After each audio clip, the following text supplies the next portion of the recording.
자, 그러면 검찰이 이번에 이재명 대표를 소환하게 된 주된 이유가 된 발언들, 이 발언들이 허위 사실을 공표한 것이다. 그 혐의가 있어 보인다라고 하는 게 검찰의 얘기거든요. 그거를 여러분께 하나하나 전해드리도록 하겠습니다. 고 김문기 성남도시개발공사 개발 1처장 이재명 당시 민주당 대선 후보가 주영진의 뉴스브리핑에 출연하는 날 사망 사실이 알려져서 그 부분에 대한 질문을 제가 여러 차례 했던 기억이 나는데요. 당시 이재명 민주당 후보의 이야기 들어보시겠습니다. 김문기 처장은 개인적으로 시장 재직 때 좀 아셨습니까? 아니면 어떻습니까? 제가 시장 재직 때는 몰랐고요. 예. 그러니까 뭐 하위 직원이었으니까 그때 당시 아마 팀장이었을 예. 겁니다. 팀장이었을 텐데 제가 이분을 알게 된 거는 제가 도지사가 된 다음에 이제 그 기소가 됐지 않습니까? 예. 그 재판 과정에서 제가 그 세부 내용을 전혀 모르니까 우리는 지침만 줬지만 그거를 파악하는데 주로 알려줬던 사람이 당시 이분이었어요. 재판 도지사가 돼서 재판 받을 때 이 사람의 존재를 알게 됐고 전화도 꽤 많이 했고 세부적 내용을 가장 잘하는 사람이어서 그때 당시에 제가 통화를 했는데 저는 뭐 왜 이런 일이 벌어졌는지 정말로 납득이 안 됩니다. 예. 상당히 제가 알기로는 상당히 성실하고 이런 업무 처리도 잘하는 그런 직원이었던 것 같습니다. 그 한 사람의 귀한 생명이 세상을 떠났는데 어쨌든 이 일을 계기로 야권에서는 이재명 후보가 책임져야 하는 것 아니냐. 네. 어쨌든 제가 관할하던 뭐 제 한때 부하 직원이었고 제가 관련된 업무, 제가 하던 업무에 어쨌든 관여된 분이니까 전혀 책임이 없다고 할 수 없겠죠. 저희 인터뷰가 나가고 나서 그다음에 아마 여기 계신 분들 다 보셨겠습니다만 고 김문기 처장과 이재명 후보가 예전에 해외 출장을 같이 다닐 때 사진이 공개가 되면서 그 당시는 야당이죠. 네. 국민의힘 쪽에서는 이런 사진까지 나왔는데 언론 보도에서 나오긴 했습니다만 어떻게 모른다고 할 수 있느냐, 이게 거짓말이다, 그렇게 주장을 하고 나섰던 거죠? 네, 지금 저 사진을 보면 함께 동행한 인원이 10명이 채 안 되는 것 같습니다. 소수의 인원이었고요. 호주와 뉴질랜드 등 10박 넘는 일정, 그러니까 거의 2주 가까운 일정으로 해외 출장을 동행했는데 모른다고 하는 게 상식적으로 말이 되느냐. 그리고 보시면 아시겠지만 사진 중에 한 장면에는요, 골프복과 골프 모자를 쓰고 찍은 사진도 나옵니다. 그러면 이 상식적으로 생각해 봤을 때 함께 골프라는 운동을 즐겼다는 그런 의혹도 제기가 될 수 있는데 아무리 뭐 하위직 팀장이다, 시장이 직접 알 수 있는 사람은 아니다라고 해도 우리가 10명 안팎의 인원으로 이 10박 이상 일정 해외 출장 갔다 왔을 때 그 사람을 모른다고 하는 게 말이 될까? 그러나 이것은 제가 봤을 때 이게 명확한 증거가 있는 건 아니에요, 사실. 그냥 어떤 인상에 대한 것이고 국민의 상식에 대한 것입니다. 근데 제가 보는 이번 이 허위사실 공표로 인한 아킬레스건은 백현동 이 사건 용도 부지 국토부로부터 협박받았다. 전 이게 명확한 증거가 있는 아킬레스건이 될 것 같아요. 그 증거가 제가 아까 말씀드린 2014년 12월에 국토부가 성남시장에게 보낸 그 국토부 공식 공문인 것이고요. 그 발언은 좀 이따 들려드릴 테니까 그때 네. 그 발언 듣고 나서 그 사실 그렇군요. 제가 마음이 얘기하시면 급했습니다. 예. 네. 알겠습니다. 어쨌든 고 김문기 처장을 성남시장 재직 때 알고 있었느냐 모르고 있었느냐, 주영진의 뉴스브리핑 인터뷰에서 성남시장 재직 때는 하위 직원 몰랐다. 경기도지사가 돼서 선거법 관련한 재판을 받을 때 그때 구체적인 내용들을 많이 알아서 전화 통화를 해서 알게 됐다. 이 발언이 혹시 허위사실 공표한 것 아니냐, 지금 이런 논란이에요.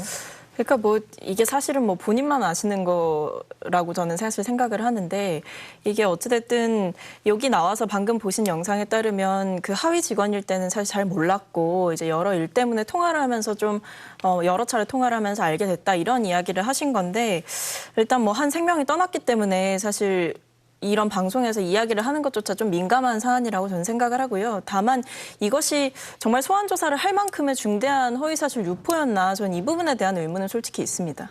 예, 고 김문기 씨 유족이 이재명 후보를 향해서 왜 그 아들이 한 얘기죠. 왜 아버지는 모른다고 하는지 이해할 수 없다. 뭐 이런 부분들도 아마 검찰이 수사하는데 하나의 뭐 판단 근거 이렇게 또 작용을 했을까요?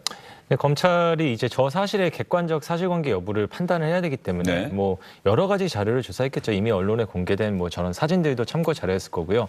그 외에 뭐 성남시장 시절에 뭐 주고받은 뭐 문자 메시지라든가 아니면 뭐 업무 연락 같은 게 있는 것인지 그 외에 뭐 김문기 돌아가신 고 김문기 처장의 가족이라든가 주변 사람들에게 객관적으로 아는 관계가 이재명 대표하고 아는 관계가 아니었다면 할 수 없는 어떤 정보 같은 거를 전달한 적이 있는지 뭐 이런 것들 여러 가지를 조사를 했을 겁니다. 이제 그런 부분에 대해서 이제 사실관계를 파악을 해가지고 기소 여부를 판단하겠죠.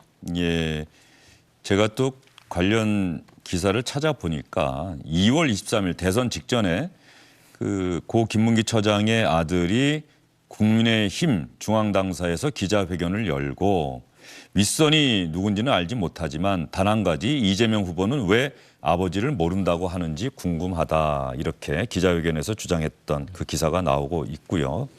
그리고 아까 사진에 이 사진이 있었는지 모르겠습니다만 김문기 처장이 이재명 성남시장 2015년 1월 호주 뉴질랜드 출장 때 그 나무를 사이에 두고 함께 손을 맞잡고 찍은 사진도 당시에 국민의힘이 공개했던 그래서 이게 모르는 사람이면 이럴 수가 있느냐. 함께 바로 옆에서 그 나무를 사이에 두고 함께 손을 잡고 찍은 사진이 나왔다. 그렇게 주장했던 기억이 나네요. 이재명 의원이요. 성남시장 때 어떤 말씀을 자주 하셨냐면 네. 자신은 성남시 보도블록 가는 100만 원짜리 공사 예산도 다 알고 챙긴다라는 말씀을 자랑스럽게 많이 하셨어요. 그럼 시장으로서 그 100만 원짜리 공사 아주 미약한 뭐 보도블록 가는 그런 것까지 일일이 알고 챙기는 분이 해외여행 아니죠. 해외 출장 가서 손잡고 사진 찍고 10박 넘게 내내 동행했던 분을 몰랐다라는 걸 이걸 어떻게 검찰이 증거를 입증해낼지 모르겠지만 국민적 상식으로는 이해하기 좀 힘들다는 생각이 많이 듭니다. 예, 그래서 이 주영진의 뉴스 브리핑이라고 하는 게 이번에 소환 통보할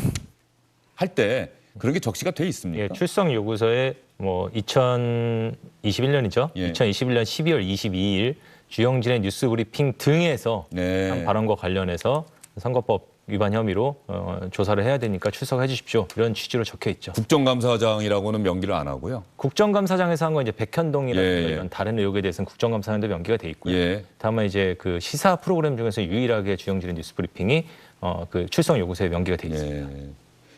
민주당의 박성준 대변인이 그래서 이번에 아까 이재명 후 대표가 그런 얘기 하지 않습니까? 경찰과 검찰이 오랫동안 이재명 죽이려고 수사를 해왔는데 고작 말꼬투리 하나 잡느냐 이렇게 강하게 비판하고 나서는데 박성준 민주당 대변인도 비슷한 취지의 이야기를 했습니다. 주영진의 뉴스브리핑.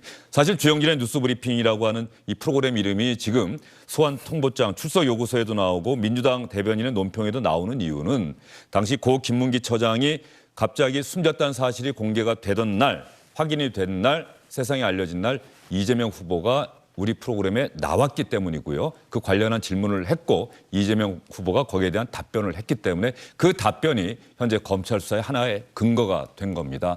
주영진의 뉴스브리핑에서도 이 인터뷰가 얼마나 무겁고 진중하고 시청자분들 그리고 또 때로는 이렇게 법적인 판단의 근거로 사용될 수도 있다는 점을 다시 한번 그 무게감을 느끼는 그런 순간인데 말이죠. 박성준 민주당 대변인의 오늘 기자들의 질문에 대한 답변 한번 들어보시죠. 오늘 뭐 최고위원들이 전반적으로 다 얘기하지 않았습니까? 이 정치 탄압이고 정치 보복성이 강하다는 거. 또 현장에 계신 여러분 기자분들도 아시겠지만 오늘 제가 그냥 그 앵커가 한 분이 저한테 그 전화가 왔어요. 저도 방송 앵커 출신 아니겠습니까? 그 주영진의 뉴스브리핑인가요? 거기 나가서 발언했던 내용을 가지고 그 단어 하나, 말을 하나 가지고 지금 허위사실 유포로 지금 한 거 아니겠습니까?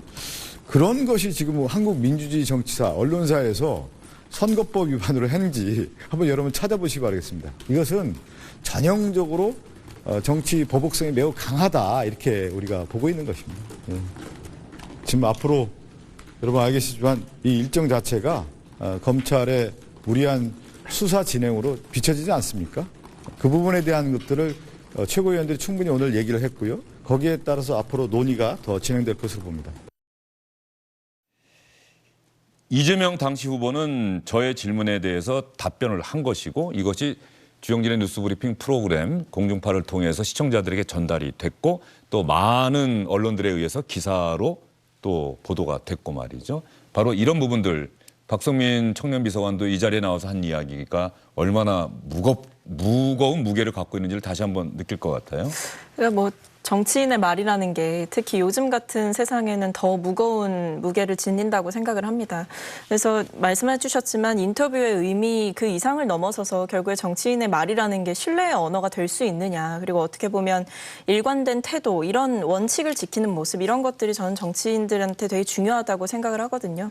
말씀해 주신 대로 이 자리에 나와서 하는 얘기 또는 어디 SNS에 하다못해 글 하나 올리는 것만으로도 사실 결국 그게 나중에 또다시 돌아오기도 하고 아니면 회자되기도 하고 아니면 그것을 통해서 논란을 빚고 어떨 땐 호평을 받는 모습을 보면서 상당히 정치인의 말이라는 그 무게에 대해 생각을 하게 됩니다. 예. 하나 제가 조금 네. 덧붙일 게, 그러니까 지금 아까 뭐 박성준 대변인 말에도 그런 부분이 나와서 오해가 있을까 봐 시청자들께 덧붙이면은, 그러니까 주영진의 뉴스브리핑에 나온 말 한마디만 가지고 그게 이제 허위사실 공표다, 혐의가 적용된다라는 취지는 아니고요. 네. 아까 제가 말씀드렸지만 주영진의 뉴스브리핑 등이라고 하지 않습니까? 그러니까 그 김문기 처장을 당시에 몰랐다라는 취지의 말씀을 당시 여러 프로그램, 주영진의 뉴스브리핑에서 최초로 말씀하시고 그 뒤에 여러 프로그램에서 동일한 취지로 얘기를 했고 또 그런 주장을 계속 이어나갔습니다. 그러니까 이런 걸 종합해서 어떤 허위사실 공표라고 하는 거지 어떤 한 가지 프로그램에서 한 번 말을 한 걸 가지고만 한 거는 아닌 걸로 보입니다.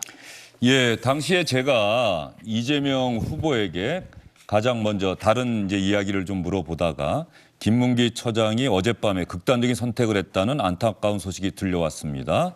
민주당에서는 바로 논평이 나오지 않고 하루가 지나서 오늘 오전에 논평이 나왔습니다. 검찰은 철저하게 수사를 해야 한다, 이런 이야기도 있는데 이재명 후보의 생각은 어떻습니까? 라고 먼저 질문을 했더니 저도 사실 저희가 내부망, 네트워크망에 또 누가 극단적인 선택을 했다는 기사가 올라오길래 이전에 과거 기사를 잘못 냈나? 글자가 거의 비슷하지 않습니까? 그래서 그랬는데 조금 있다가 보니까 다른 사람이었던 거예요. 일단 제 입장에서는 어쨌든 제가 한때 지휘하던 부하 직원들 중에 한 명이고 어쨌든 이 수사 과정에서 그게 연원이 돼서 극단적 선택을 하신 것 같은데 정말 안타깝죠. 안타깝고 정말 이제라도 편히 쉬시기를 바라고 가족들 얼마나 황망하겠습니까? 위로 말씀을 드리는 외에는 제가 더 특별히 드릴 말씀도 없고 상황도 정확히 모르겠습니다. 안타깝다 이렇게 말씀드릴 수밖에 없네요. 그다음에 제가 개인적으로 시장 재직 때 아셨습니까? 라는 질문을 했었고 거기에 대해서 시장 재직 때는 몰랐고요. 하위 직원이었으니까요. 그때 당시에는 아마 팀장이었을 겁니다. 그런데 제가 도지사가 된 다음에 기소가 되지 않았습니까? 개발 이익을 5,500억 확보했다는 말이 거짓말이라고 기소가 된 일이 있어서 그 재판 과정에서 제가 세부 내용을 전혀 모르니까 우리는 그냥 지침만 줬지만 그거를 파악하는데 주로 알려줬던 사람이 당시 이분이었습니다. 이렇게 이야기를 했고요. 그때 당시에 제가 통화를 했는데 저는 왜 이런 일이 벌어지는지 정말로 납득이 안 됩니다. 제가 알기로는 상당히 성실하고 업무 처리도 잘하는 그런 직원이었던 것 같습니다. 이렇게 이야기를 했다는 말씀까지 여러분께 드리겠습니다. 자, 다음에는 이번에 검찰 소환 통보의 또 다른 이유가 됐던 국정감사장에서의 발언 여러분께 하나하나 전해드리도록 하겠습니다. 먼저 국정감사장에서 있던 발언 중에 성남시 백현동 개발 관련 3대 특혜 의혹, 이렇게 화면에 지금 아마 나올 텐데 말이죠. 그 당시 어떤 얘기가 있었는지 한번 들어보겠습니다. 백현동 개발 사업에 우리 성남시 지사님께서 성남시장 시절에 특혜를 줬다고 생각하시는 걸 제가 묻고 있습니다. 전혀 사실이 아닙니다. 그거는 국토부가 요청해서 한 일이고, 그럴 때 국토부에 저희한테 다시 이제 일종의 압박이 왔는데, 그거 국토의 이용 공공기관 이전 특별법에 보면은 43조 6항이 있다. 국토부 장관이 도시관리계획 이거 변경 요구하면은 지방자치단체장은 반영해야 된다. 의무조항을 만들어놨습니다. 이걸 가지고 만약에 안 해주면 직무유기 뭐 이런 걸 문제 삼겠다고 협박을 해서 제가 그때 낸 아이디어가 뭐냐면 반영은 해주는데 다 해주란 말은 없으니까 조금만 반영해 주겠다. 이렇게 또 기자회견을 해가지고 이거 사셔도 건축 허가 안 해줍니다. 요만큼만 해줍니다. 요만큼만 바꿔줍니다 해서 사실은 성남시 공공기관 이전 부지 5곳이 매각이 몇 년 동안 불발됐던 거예요. 저기서 논쟁이 되는 게 만약에 안 해주면 직무유기 이런 걸 문제 삼겠다고 협박해서 임찬종 기자, 이 부분입니까? 네, 그 부분이 문제가 되는 거죠. 예. 그러니까 지금 국토부에서 일단 공문을 사실관계를 정리를 하자면 국토부에서 2013년부터 2014년까지 어떤 이제 공공기관 이전을 할 수 있도록 규제 같은 걸 좀 풀어주십시오라는 취지의 어떤 공문을 보낸 건 맞습니다. 그런데 여기에 대해서 이 이후부터 이제 굉장히 사실관계 논쟁이 되는 건데요. 여기에 대해서 이제 국정감사장에서 이재명 대표는 국토부가 이걸 안 해주면은 뭐 직무유기 등으로 걸릴 수 있다. 네. 이런 식으로 협박을 해서 해준 거라고 했는데 이 부분이 그럼 그렇게까지 말한 게 사실이냐? 이 부분이 지금 문제가 되는 거죠. 예. 자, 장혜찬 이사장, 아까 이 부분 이야기 하시려고 했던 거죠? 예, 이거는 명백한 허위 사실이라는 증거까지 드러났기 때문에 한번 시청자분들께서 판단하기 쉽게 제가 국토부가 지난 2014년 12월 9일 성남시장에게 보낸 공문의 네. 일부 내용을 읽어드리겠습니다. 지금 국정감사에서 이재명 대표가 말한 게 이 혁신도시법 제43조 6항 때문에 어쩔 수 없이 바꿔줬다라고 하지 않습니까? 그런데 해당 공문 내용을 보면 혁신도시법이요? 네. 공공기관 이전 특별법이라고 네, 그런데 얘기를 하네요. 제43조 6항 예. 그 이름을 좀 혼동하신 예. 것 같아요. 근데 이 공문에 보면 혁신도시법 제43조 제3항 내지 제6항에 따른 사항이 아님을 알려드립니다라고 공문에 명백하게 적시가 되어 있습니다. 그러니까 이재명 대표의 주장, 저 국정감사 답변과는 다르게 혁신도시법 때문에 이게 무조건 국토부 지시로 해야 되는 사항이 아니라고 공문에 적시되어 있는 거죠. 그리고 뒷부분에 보면 용도지역 변경은 가능할 것으로 판단됩니다. 다만 도시군 기본계획은 도시의 장래 발전 방향을 제시하는 정책계획임을 감안하여 귀시에서 성남시라는 뜻이죠. 귀시에서 적이 판단하여야 할 사항임을 알려드립니다. 끝. 이렇게 공문이 마무리되고 있습니다.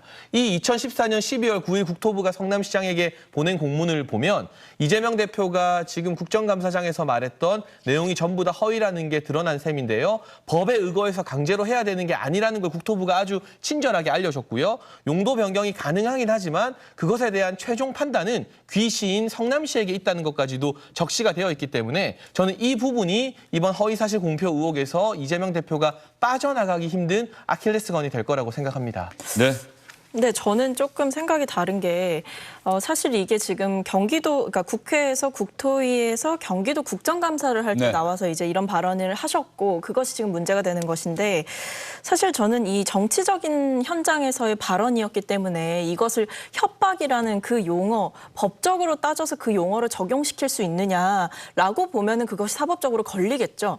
그러니까 왜냐하면 협박이라는 것이 사실 국토부가 정말 뭐 칼 들고 쫓아와서 막 협박한 것이 아니라 이 협박이라는 단어 자체는 사실 경기도 입장에서는 전 정치적으로 쓸 수 있는 단어였다고 생각을 합니다. 민주당에서도 정치적 표현이다 이렇게 얘기를 하더라고요. 그런데 그 부분에 예. 대해서 이것을 얼마나 사법적인 잣대로 들이댈 것이냐. 사실 그렇게 치면 국회에서 의원님들이 하시는 어떻게 보면 여야 간의 썰전 중에서도 걸릴 만한 발언들이 얼마나 많겠습니까? 서로를 강한 말로 공격을 하는데요. 근데 제가 이것을 정치적인 발언이고 그리고 압박이 있었음을 시사하는 듯한 말씀을 하신 것이 걸리지 않는다고 생각하는 이유는 사실 지자체의 입장에서는 중앙부처와 소통을 할 때 분명히 이것이 여러 방향으로 저는 압박이 있었을 수 있다고 생각을 합니다. 그러니까 단순히 우리가 공문만을 증거로 채택해서 볼 것이 아니라 사실 그 당시에 관계자들의 증언이라든지 이것이 이재명 당시 지사에게 직접적으로 협박이나 이런 압박의 표현이 가지 않았다고 할지라도 실무자들 선에서는 충분히 논의를 하다 보면 그런 여러 뉘앙스를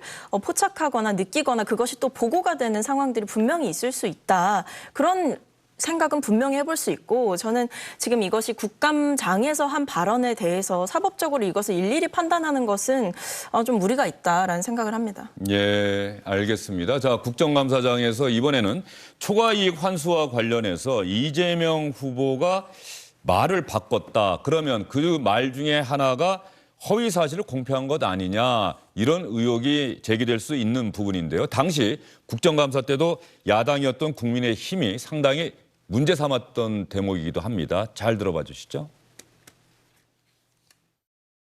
예. 초과이익 환수 규정을 삭제했다 이렇게 또 나한테 보고했을 거다 이렇게 주장을 하시는데요. 정확하게 말씀드리면 초과이익 조항을 삭제한 게 아니고 추가하자고 하는 일선 직원의 건의를 받아들이지 않았다. 이게 팩트입니다. 초과이익을 추가 환수하자는 얘기는 공모에도 없는 얘기고 또 응모한 사람들에게도 없는 것이고 사업 협약서에도 없는 초과이익 얘기인데 환수 조항 그 조항을 넣자고 했는데 빼버렸다. 이 논란 자체가 없었다. 사실 아니다 이런 말씀이세요? 원래 없었는데 아니 그러니까 어떤 문서 그건 저도 보지도 못했습니다. 공모 당시에 이미 그 확정이익으로 나갔고 그걸 전제로 응모를 했고 그런데 협상 도중에 세부 계약을 체결하는 과정에서 공사의 하위 직원이 초과 이익에 대해서 환수합시다라는 의견을 냈는데 그게 도시공사 내에 간부선에서 채택이 안 됐다라는 얘기를 최근에 언론을 보고 알게 됐고 그 문서는 저도 지금 어떤 내용인지 정말로 궁금한데 제가 입수를 하지 못했습니다.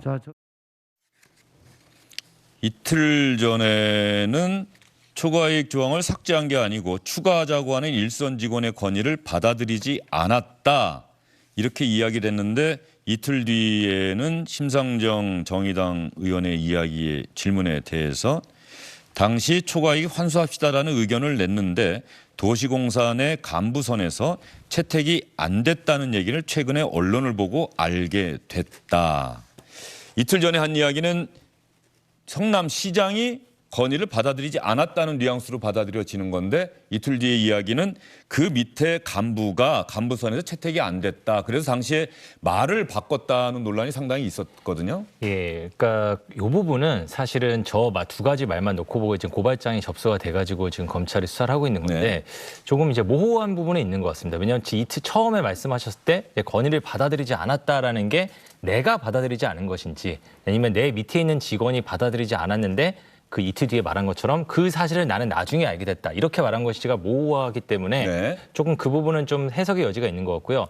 잠시 제가 조금 설명을 드리자면 네. 이 허위사실 공표라는 게 이게 약간 법률적인 의미하고 정치적인 의미가 섞여가지고 아까 뭐 여기 전 비서관님께서도 말씀하시고 여러 가지 말씀하셨는데 그러니까 법률적인 의미의 허위사실 공표라는 거는 의견이라든지 주관적 평가에 대해서 어떤 상식적인 의미와 다른 걸 말했다고 허위사실 공표가 되는 게 아닙니다.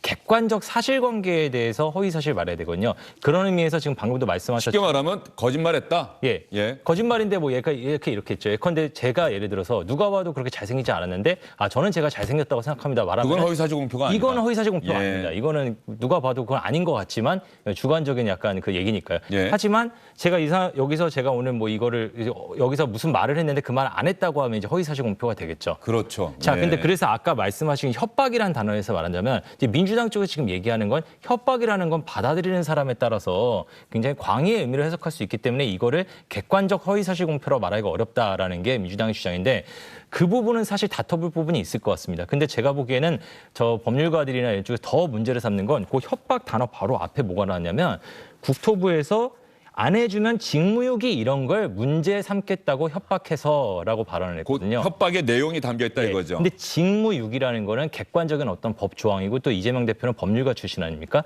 그러니까 그러면은 직무유기라는 거로 협박을 했다라고 얘기를 했는데 그러면은 만약에 국토부에서 직무유기라는 걸 거론을 한 적이 없다거나 그런 게 없었다면은 이거는 객관적인 허위 사실이 되는 거예요. 네. 협박은 뭐 이 사람 뭐 약간 해석의 여지가 있지만요. 지금 방금 말씀하신 지금 저 언론계에서 말하는 싱크가 나오는 이재명 의원의 발언에 나온 어떤 국정감사장에서 말이 왔다 갔다 한 것도 좀 해석의 여지가 있어 보이고 협박이라는 단어도 민주당 측에서 말하는 것처럼 어떤 주관적 평가의 부분이 있을 수 있지만 오히려 이 직무유기 부분이 굉장히 객관적 사실관계에 있어서 검찰이 결국은 짚고 넘어가지 않을까 이게 제가 보는 분석 지점입니다. 자, 어제 민주당 이재명 대표가 소환 통보 사실을 확인하는 문자를 보는 사진이 언론에 보도가 되면서 아마 많은 분들이 그 사진 보셨을 거예요. 그 사진이 상당히 인상적인데 그 사진 한번 보시죠. 아마 본회의장에서 문자 메시지를 보는 거죠. 지난번에 권성동 국민의힘 원내대표가 윤석열 대통령으로부터 받은 문자 메시지 보는 사진이 공개가 되면서 사실 본회의장에서는 저렇게 휴대전화를 잘 안 볼 것 같은데 이재명 대표가 그 문자를 확인하는데 저 붉은 네모 안에 들어가 있는 글이 보좌진이 보낸 문자인데 말이죠. 백현동 대장동 허위사실 공표 김문기 처장 모른다 한 거 관련 의원님 출석 요구서가 방금 왔습니다. 전쟁입니다. 라고 돼 있었던 거죠. 저 전쟁이라는 표현이 이제 우리 정치권에서 정말 전쟁이 일어나는 거냐 이재명 대표의 검찰 소환 통보를 놓고서 한동훈 법무장관에게도 당연히 질문이 쏟아졌겠죠. 국민의힘 의원이 물어봤는데 한동훈 장관은 뭐라고 답변했을까요? 오늘 언론 보도에 이재명 의원에 대한 백현동 개발 사업 용도 변경 관련해서 허위사실 공표 혐의에 관련해서 소환 통보가 있었다는 보도가 있었습니다. 맞습니까? 예, 저도 보도를 받고 오전에 그런 소환 통보가 있었다는 보고를 받았습니다. 이 허위사실 공표죄의 성질상 혐의를 받는 피의자에 대한 소환 조사는 일반적으로 불가피하다고 생각하는데 이것도 일반론적으로는 맞지요? 근데 이제 어차피 특정 사안을 전제로 저희가 얘기할 수밖에 없는 상황이기 때문에 네. 진행되는 상황에 대해서 제가 더 상세히 말씀드리는 적절하지 않아 보입니다. 정치적인 목적이나 특정 목적에 얽매이지 말고 공정하고 객관적인 수사를 해주시기를 당부드리겠습니다. 예, 검찰에서 공정하고 투명하게 수사할 것이라고 저는 생각합니다.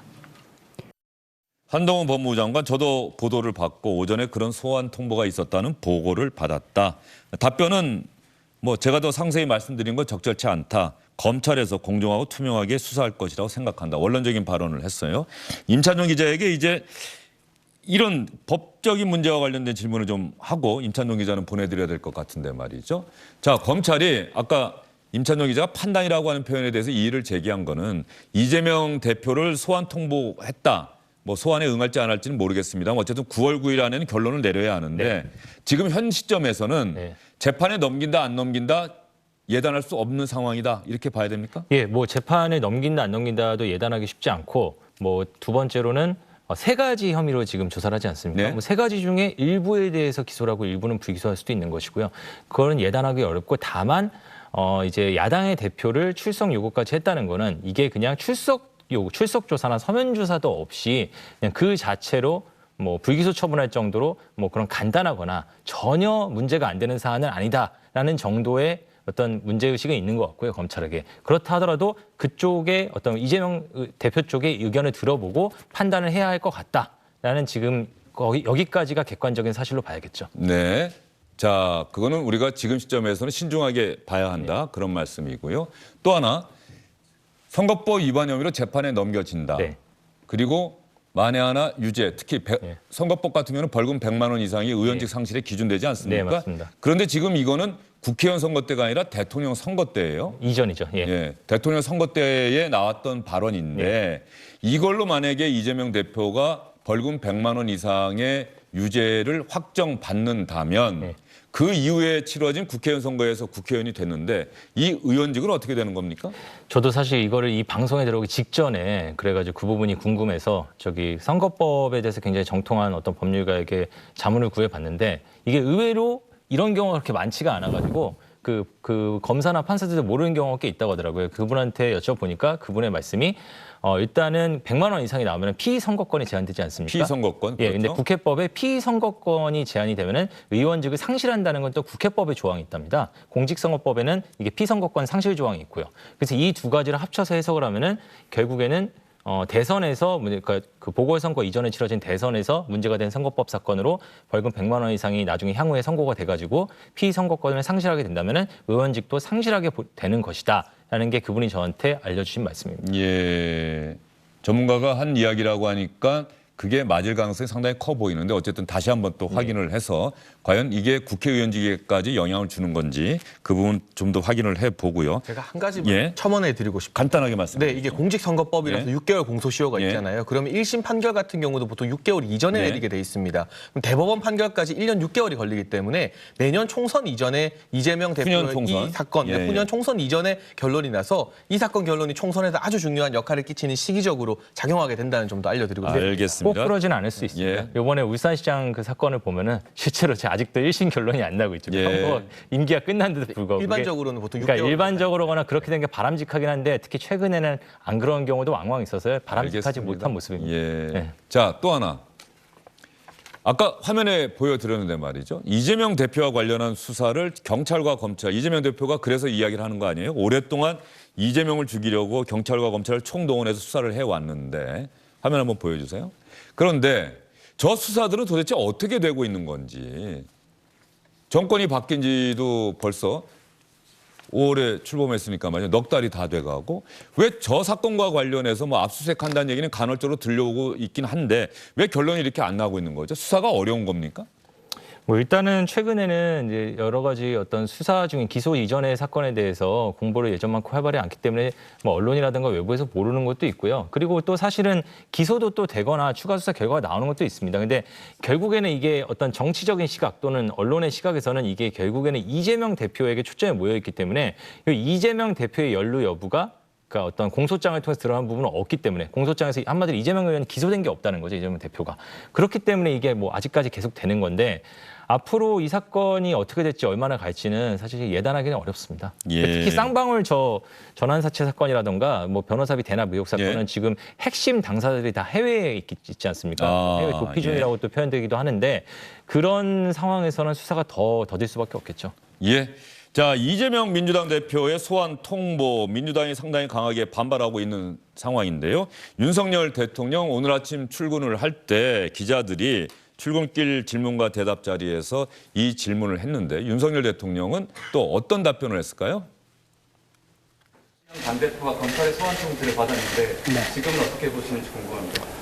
글쎄 지금 대통령으로서 경제와 이 민생이 우선이고 형사 사건에 대해서는 저도 여러분과 마찬가지로 언론 보도를 통해서 보는데 뭐 기사를 꼼꼼하게 읽을 시간도 없습니다.